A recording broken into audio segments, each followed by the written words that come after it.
Hello, Dubuque County. This is Ray Kruse, your Food Systems Program Coordinator and Master Gardener Coordinator with the ISU Extension Outreach Office at Dubuque County. It is May 21st, 2020, and nothing says spring like harvesting your first crop of rhubarb from the backyard.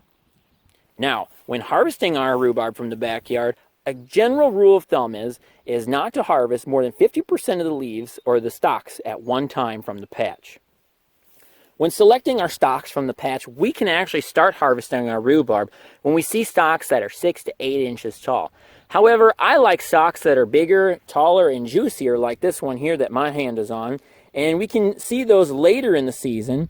And being that we have to leave half of our stalks behind, I like picking these and leaving these smaller stalks behind as we start picking throughout the year. So this is that time when we have these nice, big, thick, juicy stalks starting to come up, and I harvest these. When harvesting our rhubarb, it is really simple. All we do is we go down here to the base of our plant and we just yank it off, just like that. Easy as rhubarb pie. And isn't that beautiful? That is a great stalk of rhubarb there. When harvesting our rhubarb, we don't really want to use a knife, because what that'll leave behind is that'll leave behind cut stalk ends here at the base. If you imagine a knife cutting this right where my finger is, we'd have a cut stalk base there, and that allows room for pathogens and other things to come in there and start rotting at the base of our rhubarb, and we don't want to encourage that. So yanking the whole entire leaf off is the best approach to harvesting rhubarb here. Now, 12 days ago, we had a frost that got down to 24 degrees here on the hillside. And I have people that come to the office and they're like, my rhubarb went through that frost. Do I need to pull all the leaves off or, and let it regrow? Or is my rhubarb edible? Or what do I do? And the answer is your rhubarb should be just fine. As long as you have petioles that are nice, thick, juicy, and rigid, like this one here, you are set. Your rhubarb is just fine to eat. Now, I will show you an example of some rhubarb that you probably wouldn't want to eat. This is a good example right here. We have a leaf here that's really ragged and, it's just not great looking. And some of this frost damage here is actually 6 weeks old.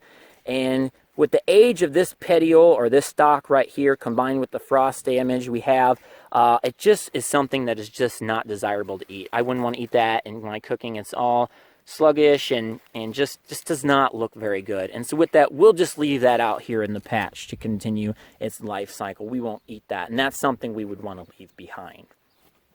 But like I said, as long as you have nice, good, healthy, crisp petioles, we're sitting great.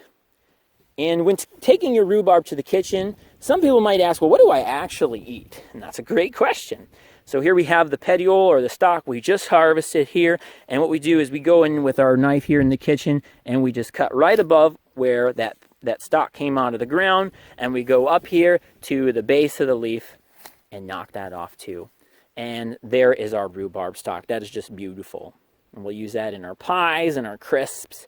And nothing says spring like our first rhubarb pie or rhubarb crisp. So now the leaf here is poisonous. That is something that we do want to avoid eating. This contains an increased amount of oxalic acid, and that's something we're just going to toss away.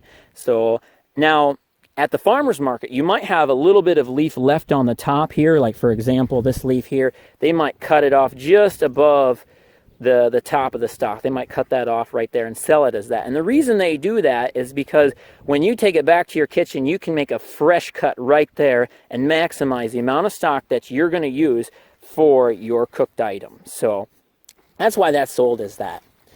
So with that information there, I hope I've taught you a few things about harvesting your rhubarb from the patch and alleviating any concerns as to whether your rhubarb is poisonous. Happy growing, everybody.